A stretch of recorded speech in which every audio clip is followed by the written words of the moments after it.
So today we will discuss hierarchical clustering.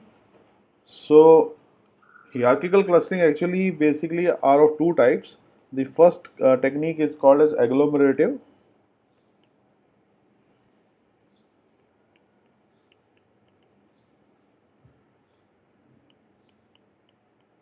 and the second one is called as divisive. So there are two types of hierarchical clustering. The first is agglomerative and the second one is divisive. So just a quick feedback, are you getting my voice properly? Because today my internet was a bit weak. Yes, Yes, sir, sir, it it is is Okay, proper. proper. okay. So in these two techniques are there. The first is agglomerative and the second one is divisive.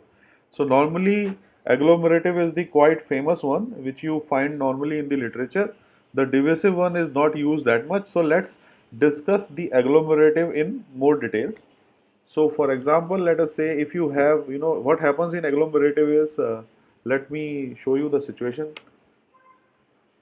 So here let us say you have, some points which are not labeled because we are discussing the clustering algorithm, so labeling will not be there. That's why what we will be doing is we will be coloring them with the same color so that the labels will not be judged. So here you have this agglomerative clustering concept where we have these two clusters. So by seeing these two clusters visually, you can easily come out with the fact that we have two clusters here. One is on the left side, this one, and the other one on the right side. But let us see how agglomerative clustering actually gets to that. So what happens is in agglomerative clustering we have one important point to start with, and in that what they say is each point is basically a cluster to start with. So what happens is they will assume that this point is also a cluster, this point is also a cluster, this point is also a cluster, and so on. So every point will be a cluster. So when that happens, then that is the initial point of starting the algorithm. So we have uh, all the data points acting as a cluster in the first round, in the first step. So after that, the second step will be to take the 2 points which are close towards each other and combine them into a single cluster. So, so as you know, the initial point was that every point was a cluster, like this cluster, this is a cluster. So what now will happen is each of these clusters will look with each other and see which are close to each other so that they can combine the two clusters together. So this is the second step. So as you can see, these two points are close towards each other. So these two individual clusters will combine to form a single cluster. So now let us do that. Let me change the colors. So this is your first cluster that will happen when first step of clustering where you join the individual clusters to combine them into a single cluster.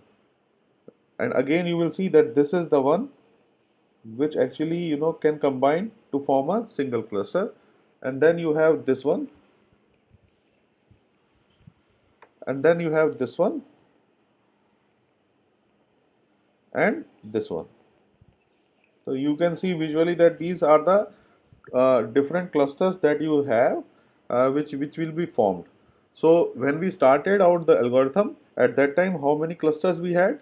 Can anyone tell me how many clusters we had when we started the algorithm? Equal to the number of data points. Right. Yes, so right now how many of them are there? 12. Yes, sir. Okay, so right now we have 12 clusters when we started the algorithm. Now, when we started combining them together, now can anybody tell me how many clusters will be there? After Seven. second iteration, 7. Yeah. So after this, when you see this figure, how many clusters are you seeing here? Seven, sir. Yes, good. So then after this iteration, we have 7 clusters because if you recall that this is a cluster and this is also a cluster, because we started out with individual points also being a cluster. So total clusters are now 7 clusters.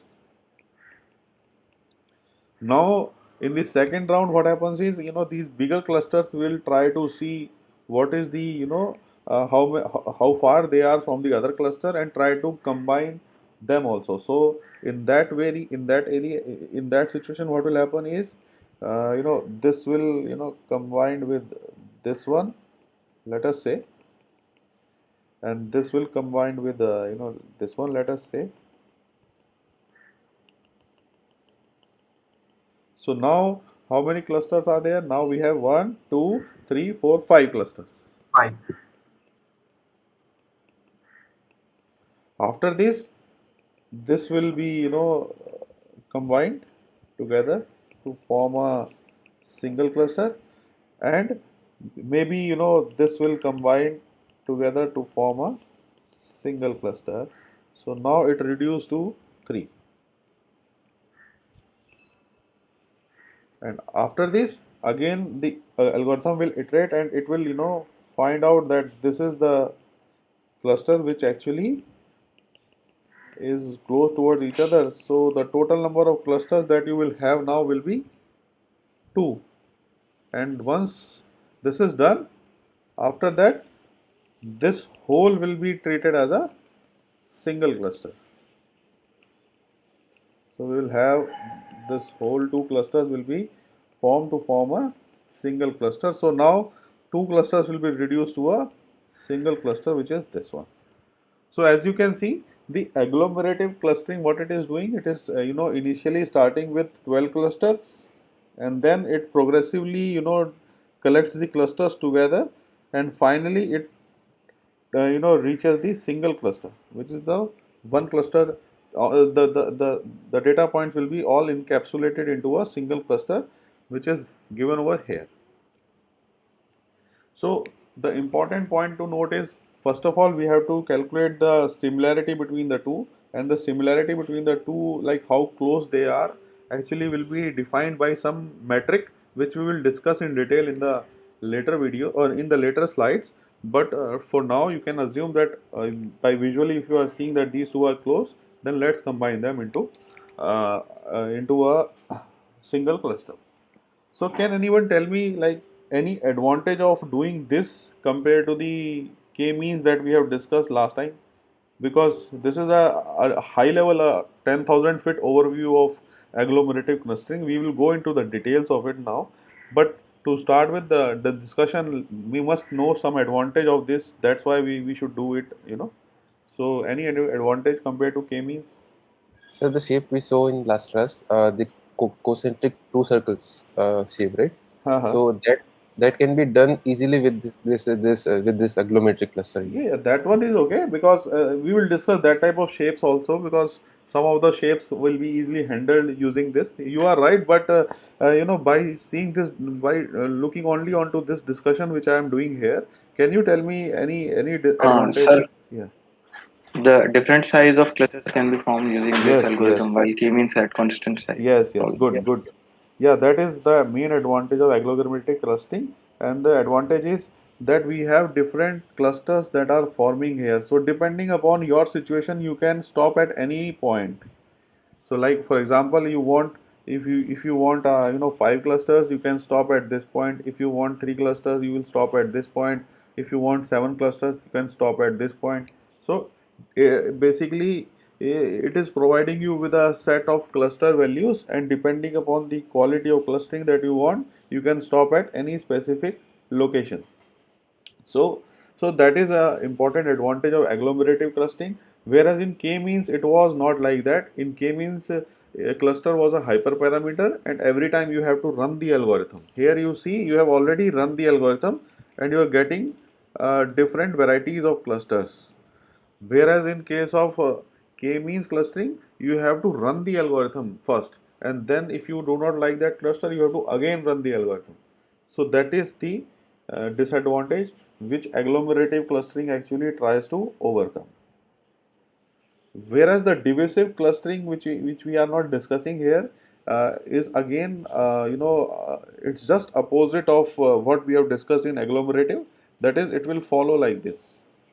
It's opposite of agglomerative clustering. It divides the cluster, and it assumes that the whole data set is of a single cluster, and then it moves like this. But we will not discuss this in detail. We will only discuss agglomerative clustering in details. So any doubts here related to this discussion, you can ask me, otherwise we will move forward. Okay, so if you do not have any doubts, let me show you one more thing here which is very important.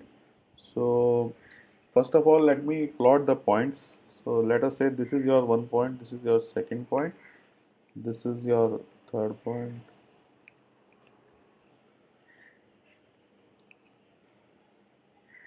Okay, so these are the set of data points that you are having.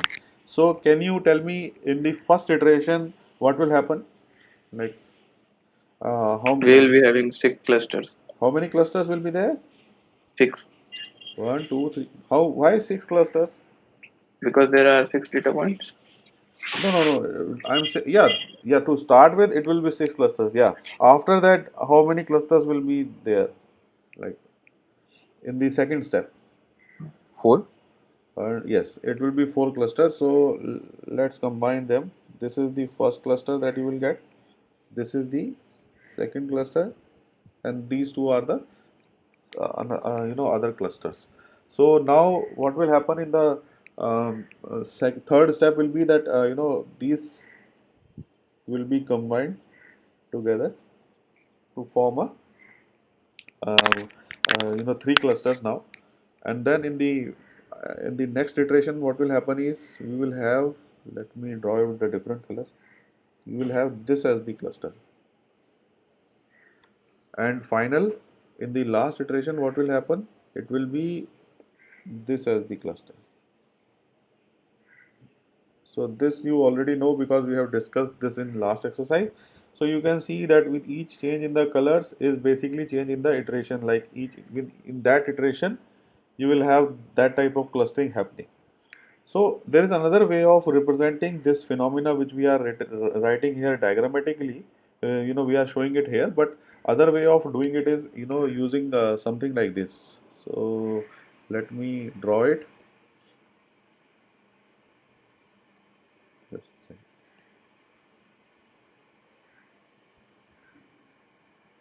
So what we do is here we will write the clusters data point names. So 1, 3, 2, 5, 4, 6. So I have written in the down all the names of the data points that we have. So what we do is we will plot something here which will give you a overall physical interpretation of this situation which is on the left side, but by drawing a tree like structure which we call with a specific name. I'll tell you in the once we finish this off. So it's another way of representing that same phenomena using a tree like structure which we will be drawing now. So as you know that 1 3 and 2 5 are clustered. So let me draw that. So 1 and 3 are clustered. Let me do like this. So we will join these two together. So 1 and 3 are clustered in the first step, so we are joining it by this, and 2 and 5 are also clustered. So we will join it by using this. So let me, I will tell you why I have made these two with different heights. But right now you can, you just keep this fact that 1, 3 are joined together and 2 and 5 are joined together in the first step. In the second step, what happens is 4 is joined to 2 and 5. So if 4 is joined with 2 and 5, then what we can do, we can represent it using this.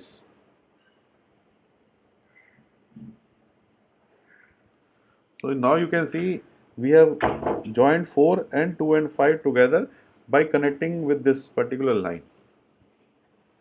Now at the third step what we have 4 2 5 and 1 and 3. So now this in the second step what happens, 1 3 is joined with the uh, with this cluster which is this side. So that can be done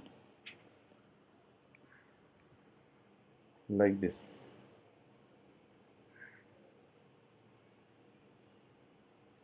So is when your 1 and 3 cluster gets connected to 4 to 5. Now, and the last step, what happens is the last cluster will join with all the other clusters which are formed. So you can draw like this. So here you have this thing. So this is the last cluster 6th, which is joined with the other small clusters which are formed earlier. So all these values which you are seeing here, all the values which you are seeing here on the vertical side are the values that you will be obtaining through the similarity function that you use for evaluating the distance between the points 1 3 2 5, or any of the data points. So these values will be, let us say, point 1, point 2, point something like that. I am not putting it on scale, but you can say it's something like this. So these are all similarity values which we will evaluate later, but these are the values that you will see when you club them together. That's why you are seeing that 1 3 is having a different height as compared to 2 5, because it might be the case that 2 5 is having a different similarity value compared to 1 and 3. That's why in the first iteration the heights of 1 3 and 2 or 5 can be different. So these are called as the similarity distances that you calculate between the points, and these are the nodes or the data set points, and this complete structure is called as dendrogram. It's a tree like structure which is called as dendrogram. So it gives you the same information as you are seeing here in this particular plot. The right plot is showing you that same kind of information. So how you will interpret this? You can interpret it like this. Uh, Let me show that. So let us say if you want to break this, if you want to read this hierarchical cluster, then what you can do is you can, if you break it from, not from, if you break it from here, how many clusters you will have? You will have one, not from here. Five clusters. It will be from this side. So it will not be 5 clusters. It is 1, 2, 3, 4 clusters, because I am breaking from this line which you see on the top. So from breaking from this point, you have 4 clusters which are one cluster, second cluster, this is the third, and this is the fourth. And if you break it from here, you will have how many clusters? 3 clusters.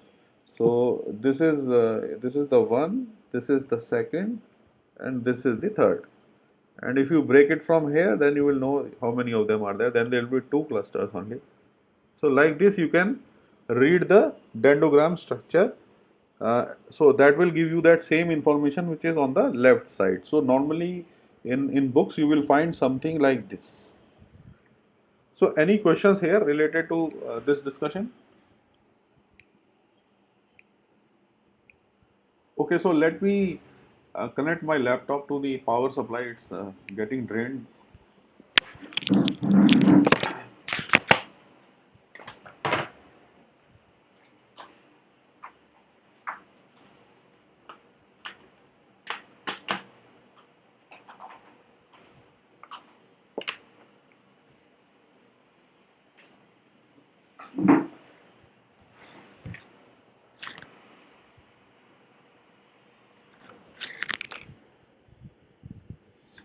Okay, so if you do not have any questions here related to this, then we can go further and understand agglomerative clustering algorithm in details.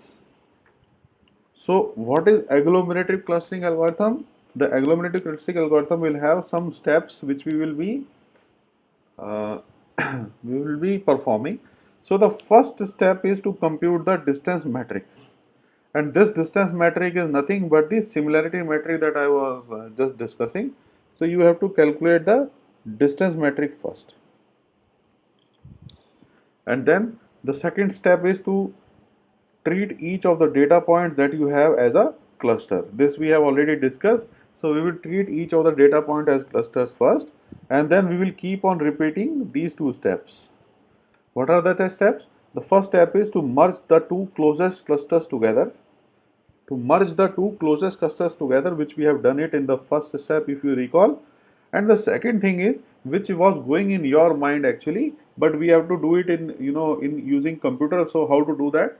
So in that case, you have to update the distance metric, which is happening in your mind automatically, but we have to do this type of calculation in the computers, so that agglomerative clustering can be performed on that.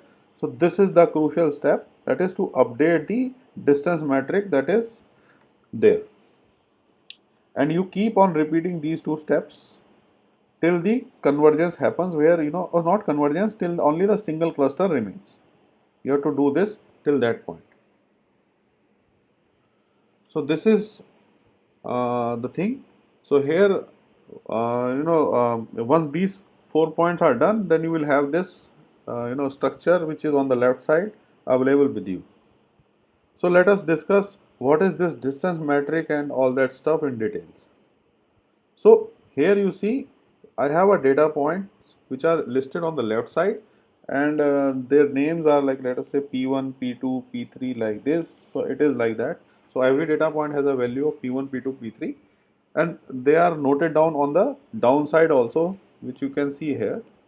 These are also the points which these points are actually I have plotted it here. Now the thing is, we are talking about distance metric because this is the only thing which is not known to us in the agglomerative clustering, which we have not discussed, because everything was visually done by us, but we wanted to do it through computer. So let us see how distance metric will work. So distance metric is nothing but it's a similarity metric, having you keep the number of data points on the rows as well as on the columns. You keep that in this fashion, and you try to calculate the individual distance of all these points with each other. So it will be a matrix containing total number of data points on the rows and on the columns. So can anyone tell me what will be the values at the diagonal of this matrix? 0. 0. Yeah, so all these values in the diagonal will be 0, because there will be no distance between P1, P1, P2, P2, P3, P3. So in that way it will be 0. So and one second question is that, will that be symmetric along the diagonals, this matrix values, or will it be different? Symmetric, sir. Yes. So all the values on the on this diagonal will be on below the diagonal will be same as the values on the top, because if you can cross verify yourself that the distance between P2, P3 and P3, P2 will be the same. So it will be symmetric in the sense that along the diagonal all the values below it and above it will be the same. So these are the two important characteristics of this distance metric, and let us let us go further and see how we can do this type of step, which we are calling as update the matrix, update this distance matrix. So let us see how we can go about and do that type of stuff. So in the intermediate step, what I am saying here is intermediate step. What it means is, after some mergings, like in between some steps, after some merging step, we will get something like this. Some cluster formation will happen where I don't know how many points are there in between in these clusters, but this situation which I am showing you here is after some iterations. So here what we will do is, if you recall that now the distance, now these points are changed to clusters. Earlier it was points. Earlier it were points, which is P1, P2, P3, P4, P5. These were individual clusters. But now, as in the intermediate step, we have combined these points to form a cluster. So now it is C1, C2, C3, like this. So it has changed. So now the important thing is, this is also sort of a dendrogram which is happening on the bottom, where the P1, P2 is combined to form a C1, C2, C3, C4 and C5. So this is what is shown pictorially over here. So now the important step is how to choose two clusters, like either we should choose this cluster, or this cluster, or this cluster. So depending upon that, we found that C2, C5 are the situation. C2 and C5 are actually the most desirable one to combine together. So here you can see that we are combining C2 and C5, and that's why you can see these two are combined here to show it in the form of a dendrogram. So C2, C5 are, we have decided it to combine. So if we have decided it to combine, then how to update this distance metric is the important point. So to update this distance metric, what we will look for is, we will look for the C2 and C5, and what we will do, we will look for this C2, C5 and this C2 and C5 and club them together. We will do that. So we will club this and this and this and this like separately. Like this and this will be joined together and form a single row, and this will be joined together to form a single column. So, so this is given over here. So you can see how we have combined C2 and C5 together to form a single column, and C2 and C5 on the rows to form a single column. So once that is done, then what you have to do, you have to, because these are the new rows and columns, and you have to evaluate the all the distances here with respect to this and this. So you have to update all the data points in these cells with respect to that. So we will discuss this example, a small example, in the coming slides. But for in top level, if there is any doubt, let me know. We will discuss how to get these values by a small example. But on top level, if you have any questions related to how we are doing it, then let me know. These are the rows that we will, this is the row which will be get appended, and this is the row which will be get changed. So this is the updated distance metric compared to the original distance metric which we had here. Any questions here regarding this? Okay, so if no questions, so before going to do updation on this type of distance metric or doing any simple example on that, let us discuss one important concept other than updation of the distance metric, and that concept is the distance, like how to calculate the distance. That is important, because in this distance metric we have understood that what distance metric is, and we collectively answered this question that all these points in this distance metric will be the distance between the 2 points, that is the similarity between the 2 points. So we have to see how to calculate the similarity between the consecutive individual points, that is the values in this distance metric. So in order to understand that, we will use different formats. So what we have to do is, we have to define some inter-cluster distances, because we have to fill the values of the distance metric, all the elements of that distance metric. So in order to do that, we have to calculate, there is a way of calculating the inter-cluster distance, that is the distance between this cluster and this cluster. So we want to calculate this distance, and that can be done through 4 different ways. One we are calling as min, another one is max, the third one is group average, and the fourth one is the distance between the centroids. So these are the 4 different ways you can calculate the distance between the two clusters. So let us discuss each of them in details. So what is minimum distance? So minimum distance is pictorially represented like here, which is given over here. You can see you have two clusters, one is on the left side, another one is on the right side, and the minimum distance between these two clusters will be, you take the point in the cluster this one, and you take the point in the cluster this, which are actually close to each other. So these 2 points are the ones which are close to each other, and the points are in the different cluster. So this is basically the minimum distance between the 2 points, and mathematically it can be represented like this. That is, the distance between the two clusters C1 and C2 will be the distance between the 2 points I and J, minimum distance between the 2 points I and J, where I and J will be residing in the different clusters C1 and C2. So this is the concept of minimum distance. Then you can calculate the distance between the two clusters using this, and these distances will be kept into the distance metric elements. So each of the individual elements here which you will be getting is basically this distance if you do minimum distance technique. So in this, so any questions here related to this particular thing, minimum distance thing? This is quite easy, so I think everybody will be, there will be no doubts. So okay, so let us discuss now a small example to illustrate this. So if you have something like this, if you have something on the left side which is given over here, this is a small example I have created. So here you have a small matrix which is given over here. It's a distance metric. So if you are asked to plot the dendrogram of this, then what will be what will be your way of doing it? So let us discuss this so that you can, if from this example it will be clear that how to update the matrix and how to plot the dendrogram. Both of them will be clear by doing this small exercise.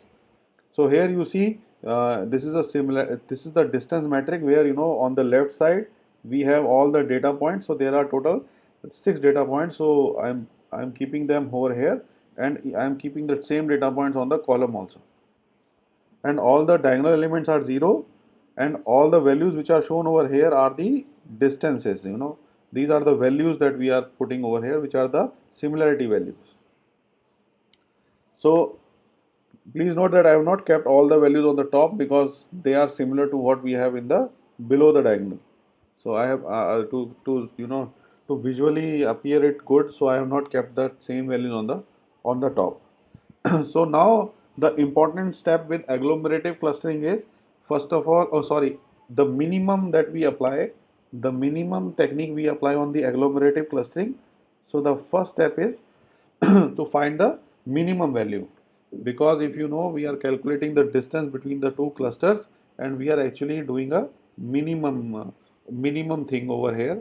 So let us see what is the minimum distance among all the distances present in this distance metric.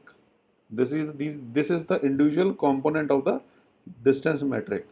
So each Dij will be the individual component of this distance metric. So we are actually calculating the minimum among all of them. So here you see what is the minimum value? The minimum value that you observe is 0.5. So this is the minimum value. So when you select this minimum value, what you will do now, you will actually cluster this D and F together. So you will cluster this D and F together. So what you do, once you select the minimum, you write it down the value of the the clustering that happens at which value. So D and F are clustered together. So and the value of that is 0.5. So I have written it here separately. So this is the minimum value that you have. So now we will see how we can update the distance metric which I was discussing last time. So now what you will do is you will join this D and F together, and you will join this D and F together and make it a single row, and here you can join these two together to make it a single column. So once you do that, you can see here I have connected D and F together, and I have connected D and F together here. So the total number of rows and the total number of columns will be reduced by 1, because F is combined with D, and same goes with the row also. So the points which are shown in yellow are the original points only. If you see here, whatever values that you have in this distance metric, the points shown in yellow are the same points. And why they are same? Because that distance between B and A is not changed, so it is same. The distance between C and A is not changed, so it will be same as it was in the earlier distance metric, and same with distance Z and B is also not changed, so it is same. So everything shown in yellow are the same as it was in the earlier table, but the only change which we will have is the red points, which is shown over here. So how will you calculate these red points is important. So what is red point here showing you this 3.22 value? This is showing you that what is the distance between D union F, that is when you join these two clusters, what is the distance of A with that D union F. So how will you calculate this value of 3.22? It is very easy. You calculate like this. So what you do, you operate a you do a minimum on D union F and A. You do a operation on D union F on A, and then what you can do, you can individually calculate the A with D, which is this here, and individually calculate the distance of A with F, and then take the minimum. So these values, D and distance between D and A and F and A, you can see from this matrix which is on the top. You have to continuously look for the values here. So once you do that, you will get these two values, and then you will get 3.22 here. So this 3.22 you can keep it on this point. So now this procedure is called as the updation of the distance matrix, which we were discussing in the agglomerative clustering. Now with this point, it is the distance between D union F with B. So again you can do this. This is the same as here. You can see that the distance of D union F with B will be the distance between DB and FB, and then you take the minimum out of these two distances. So that's why that value will come out to be 2.52. Similarly, you can do it with this, and you will get the answer as 2.27 and 1. So these are the four different points that will be calculated in this updated matrix, and then these are the red points which show the updated value. Sir, Yeah. while merging the cluster, we are taking only the minimum distance, right? Yes, minimum of that. So, is there any kind of thresholding technique that can be applied in order to limit the number of iterations required?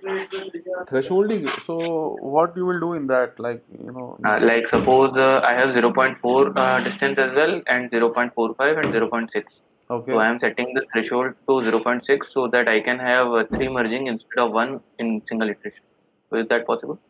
So when you do, first of all, this minimum thing will try to find out minimum among all of these three, but you want it to get thresholded, right? Then how will you incorporate that in the algorithm? Like you will Yeah, put some that's the thresholding. challenge.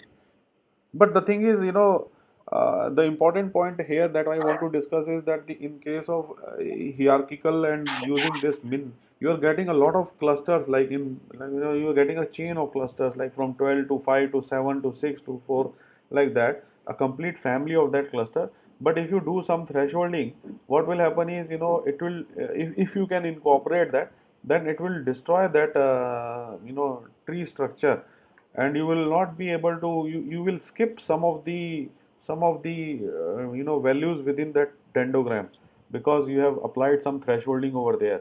Maybe you can do that, but that will only come up with some less number of clusters as compared to getting earlier. You were getting some, let us say, 10 clusters, but when you did some thresholding type of thing, some of the clusters will get removed, and less number of clusters will be formed. But I think that will not help you out, because somewhere or the other you want to select the best one among all of them, so you will miss that chance. Maybe the other clusters will perform better, which you thought that this can be avoided using the threshold. So maybe you can try, but I think it's not a wise solution to do that. Okay. Okay. So let's say if you have 8 points and we want 4 clusters, then as you told that in each and every iteration we have to select the only best distance, that is minimum distance. We'll have to run this algorithm for 4 times because we want 4 clusters out of 8 data points. Yes, that will be the situation. Yeah. So the thing is, I will show you each of these steps which is going on right now here, and then you can see how it is getting converged to the final solution. So once you have these updated values which are given over here, now the next question is, again we have to find out the minimum value among all these. So what is the minimum value among all this? The minimum value among all this will be 0.72. This is the minimum value. If you see here, I have repeated this matrix again. So this is the minimum value. So this happens with A and B. If you see, A and B are having the minimum value. So what we will do, we will again write this note. I am writing this again. In the earlier case, I have written it. If you see here, I have written it here, right? So I am noting down these values. You will know the importance of this once we finalize the algorithm. So here you have 0.5, and then here you have A union B, which means that A is clustered with B with a value of 0.72. So now once you do that, then you can update the matrix, and you know this A B will be clustered A union B, and this A B will be clustered to form A union B, and earlier we had D union F, and so the number of rows and number of columns are decreased by 1 again. So now note that all the values which are given in the red are the old values that we had in the table here, and you can cross verify that these values will not change because they were already calculated earlier, and it will remain the same, and you can copy that from the old values. But the new values which will be changed are shown in purple, where everything will be recalculated because the A union B column will be changed and A union B row will also be changed, but these values are same as these values, so that's why I didn't I didn't put that over here. So remember that whenever you combine the two clusters, its corresponding row and column will change. So here all these three values will be changed. So this is easy to calculate. You can do it like this. That is, you can do C union A. You can individually calculate the distance between these 2 points, and you will get the value of 4.98. Now the important thing is how to calculate between D union F and A union B.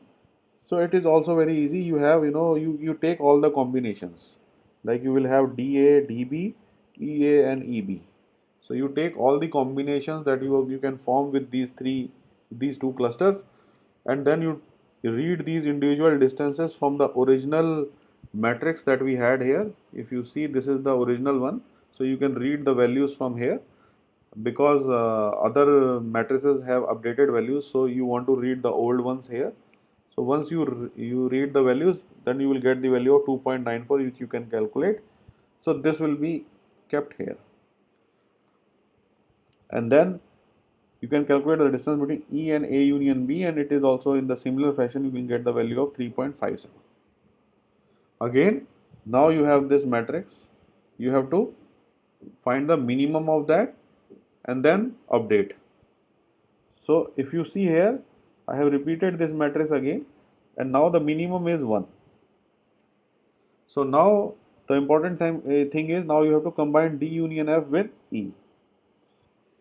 So once you combine this D union F with E, you note that value.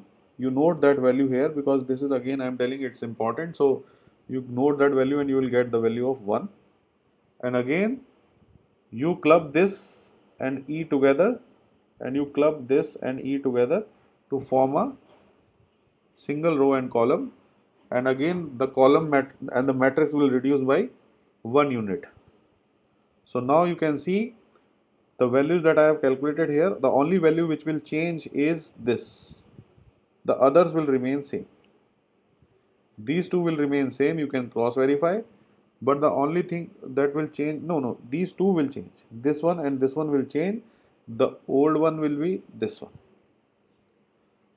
So you can calculate yourself these values. It's very easy. Again, for this case, you have to take all the combinations.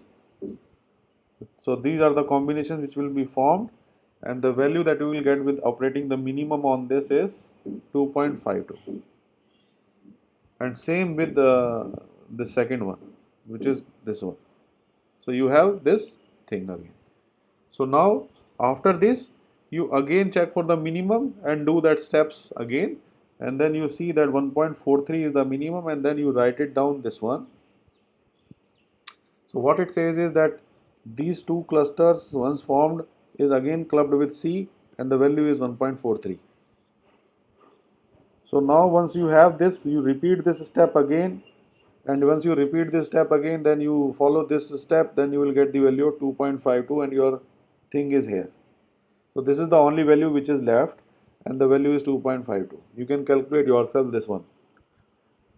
So now the important thing is, once you have this distance metric calculated, now we will see how will it help us. So let us, uh, you know, let us rewrite all the values that we got here for each of these individual steps in single slide and see why we were saying that we will write this.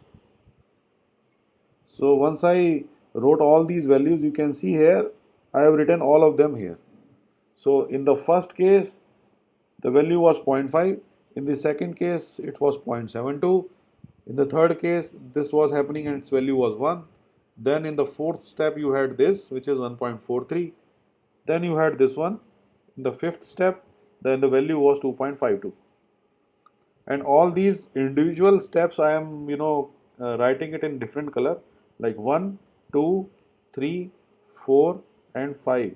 All these colors are different, and now once you record this, you can use this to form a dendrogram as well as the clustering technique which is given over here. So you can see this green color which is given over here is actually this green, and the value that you got 0.5 is this 0.5 which I was telling you earlier, that how we got it is through min operation. You can get the values through the distance metric.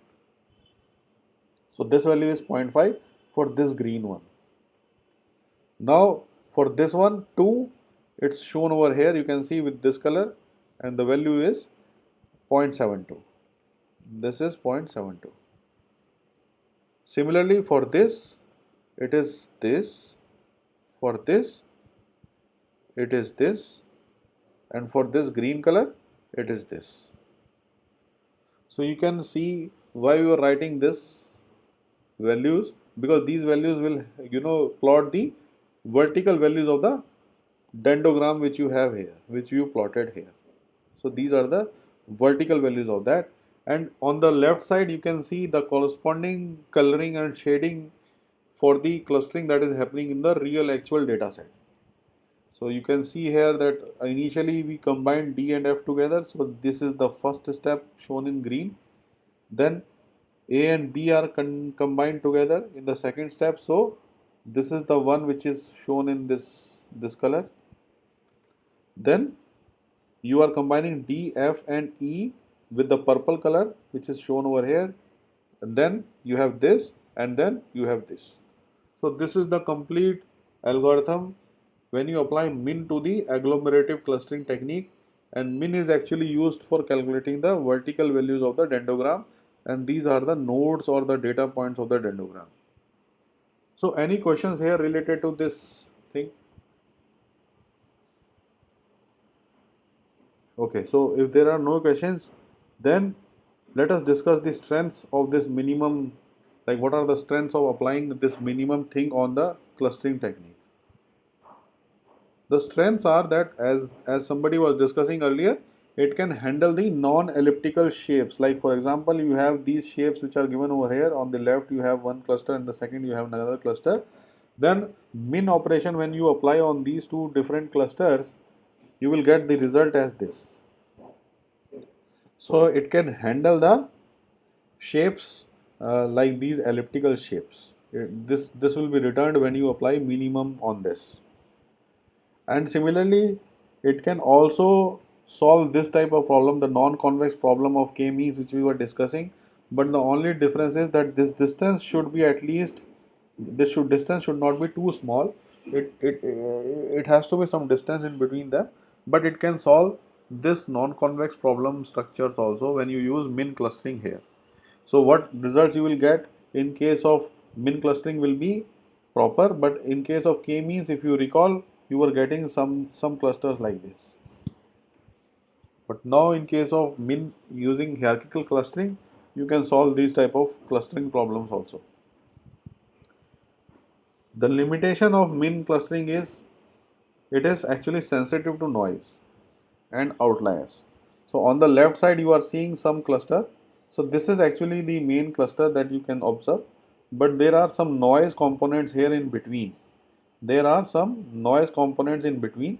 So what happens is It is sensitive to noise in the sense that, suppose you have some cluster here. Let me draw this with a different color. So if you have some cluster here, what will happen is, if you calculate the min between this cluster and the value which is here, the distance is this one. This is the minimum distance that you are actually calculating between the two clusters. Please remember that this is an individual cluster when we started individually. So when you combine these two together, this cluster will actually expand. And once this is expanded, you have a data point here and this data point is here. So you calculate the distance between them, minimum distance, and it will again expand. So what happens? Because of that, your this green one expands, and it takes all the data points into its consideration. So it will take all these noisy data points also. So your cluster will expand, and it might be the case that it will enter into the another cluster. So any question here regarding this, like why this is happening? So the thing is, these noise which are there in between actually gets these noise which is in between can get into this cluster or can get into this cluster. So it's very sensitive to noise and outliers. Any question here regarding this discussion? Okay, so this is the thing. So in order to avoid this, we use max distances. As you recall that we had a few distances we were discussing. So the another one is max distance. And what is max distance? Max distance is basically you calculate the maximum distance which you have between the points that are residing in different clusters. So you can recall that this point and this point are far away from each other. So that will be the value of the distance d max. In this way, you can evaluate the max distance of the hierarchical clustering technique. And note that I am not giving you a similar exercise on max distance. You can do it yourself, and you can do that max distance operation on the example that we have discussed earlier, and you can draw the clustering algorithm for that. So this is just an example which shows a max clustering thing, which you can see here. It's not related to what we have discussed in our earlier example. This is just another example where a max clustering is happening on the data points, and you can see the corresponding dendrogram over here on the right. So what you can see here is, to start with, if you have initial cluster which is formed between the two 5 and 2 and 3 and 6, this is the first way, this is the first steps of the clustering. Like you form 5 and 2, then you form 3 and 6. Now the important point is whether we should combine 5 and 2 with 3 and 6, or with 4, or with 1. So we have to see out of these four which one will be combined first. So if you see here, we have 5 and 2 and 3 and 6 initially. So if you calculate the max distance between them, what will that be? The max distance between them will be between the point 52 and 36. That is the max distance between these two clusters. Whereas the max distance between this cluster which is given over here and the fourth cluster is this. This is the max distance between the two. And the max distance between this cluster and the one which is over here, this is the another cluster. So the max distance between this is this. So you have three different distances to compete with each other, and you have to see which one will succeed. So please note that max is actually operated on the distances. It is not operated on the similarity actually, because you are calculating how similar the two clusters is. That similarity will always happen with min operation, but max is actually used for selecting the distances. So you selected 5 and 6 and you calculated the distance here, and then you selected this, you calculated the distance here. Now once you have these distances, then you operate similarity on that, and that similarity will be operated using minimum. So if you see now, out of these three, which one will have a minimum distance? So the distance which is minimum will be this one. So again, I'm telling you, which is important, that this max function is actually, to calculate the distance. To calculate the distance. Once your distances are there, then you calculate similarity based on min operation on these distances, which is very important. In earlier case, when we were discussing min clustering, these two were matching together because you were calculating the distance minimum and then you were calculating similarity also using minimum. So then at that time there was no problem. But here now there is a conflict. You have to calculate distance using max, but similarity you have to calculate using min. So out of these three candidates, you will have the four will be the potential candidate which will combine with 3 and 6. So as a result of which, what will happen? 3 and 6 will be combined together with 4 first. So that is the thing. In the third iteration, you can calculate the max distance again. So the max distance will be this one because this is still left. Now you have to combine this cluster with this first or this cluster with this. So you will calculate the max distance here, which is this one. So out of these two distances, if you want to calculate the similarity, which one is more similar?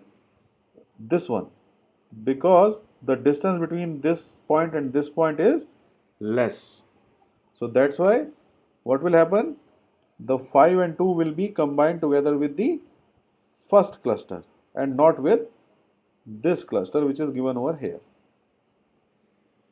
So likewise you can see the dendrogram here. So can you, if you have any doubts related to this max clustering, let me know, otherwise we will move forward. So this is a typical overview of that. And once you do that example which I have discussed last time, you have to note that you have to keep this in mind, as I am repeating again, that max will be corresponding to the distance, min will correspond to the similarity. Any questions here? Sir, as the single linkage, that is minimum linkage, was giving us noise problem, Yes, yes. this I guess won't be having that issue, Yeah, right? yeah, that Because will this not be having any issue. Let me show that. It's coming in the next slide. So if you see here, the strengths are that it's less susceptible to noise. As you can see on the left side, we had the same figure which we had earlier, and the right is having, completely different scenario where the noise is not entering into the clusters. And the reason for this is like, if you have a, let us say, let me show you that if you have a cluster here and if this is the point and if you have this cluster here, let me, so you have some cluster this side and you have some cluster this side.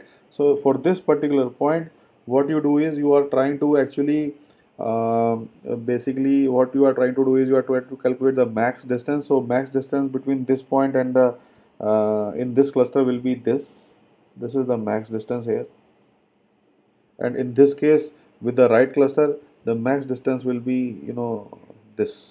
So this will be the max distance of this cluster with this point, and this is the max distance, and in between the two you calculate the similarity. So what happens is this point, though I draw some mistake here, but if you can understand that this point is having a small distance or small distance, so its similarity will be higher. So what happens is yes, this point will be going with this cluster.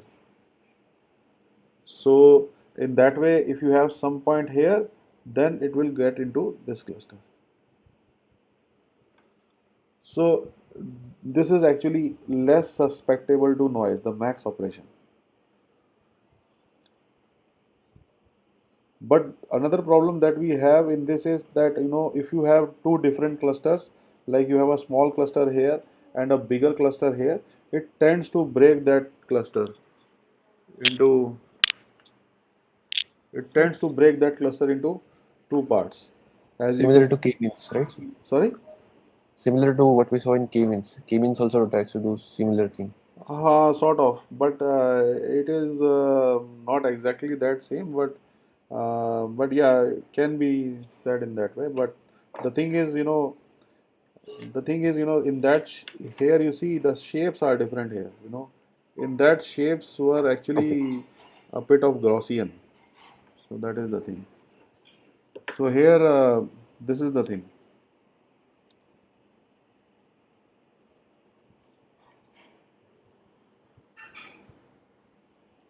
So you can see now how it break down into the different clusters which is given over here. Okay, so today I'm stopping here because it's already time is limited. So in the next class we will discuss further some more concepts of this hierarchical clustering, and then we will discuss some other architectures also. Yeah. Okay, thank you so much. Thank you, sir. Thank you, sir.